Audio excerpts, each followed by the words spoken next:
어제 오전부터 비가 그치면서 호우특보와 함께 산사태 위기경보 주의 단계가 해제됐습니다. 산림청은 전남과 부산, 경남 등에 발령됐던 산사태 위기경보 주의 단계를 어제 오전 11시에 해제했습니다.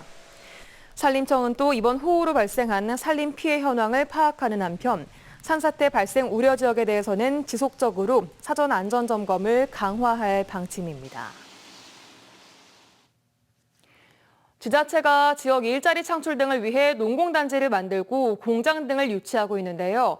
전남의 농공단지 중 80%가 공장 분양을 위한 규정도 제때 만들지 않으면서 논란을 자초해온 것으로 드러났습니다. 박종호 기자가 취재했습니다.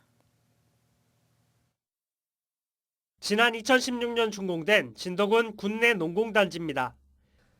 177억 원을 들여 축구장 36개 크기 면적에 최대 22개 업체가 입주할 수 있는데 현재 6개 업체가 운영되고 있습니다.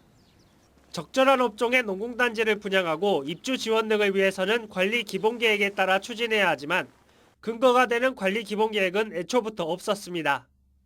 그때 당시 왜 없었는지 저는 모르겠어요. 솔직한 얘기로. 조선에서 식품으로 이제 그걸 갖고 올라간 뒤 그걸 한번 찾아보도 없는 거예요. 농공단지가 지정되면 지자체는 실시계획과 함께 관리 기본계획을 수립하는 게 원칙.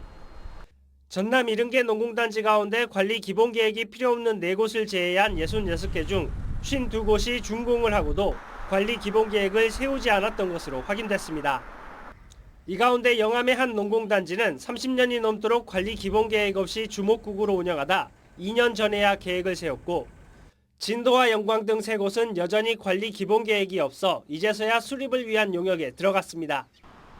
농공단지 관리계획을 확인하고 점검해야 할 전라남도도 사실상 손을 놓고 있다가 지난 2019년 언론 보도를 계기로 전수조사를 시작하면서 뒤늦게 계획이 세워지고 있는 겁니다. 그런 문제점을 발견하고 이 공문을 뿌려가지고 이렇게 해가지고 그 이후에 이제 공문 뿌리고 난 후에도 한 10군데 정도 관리기본을 수립했고요.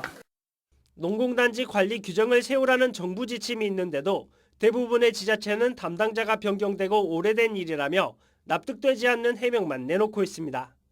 MBC 뉴스 박종호입니다.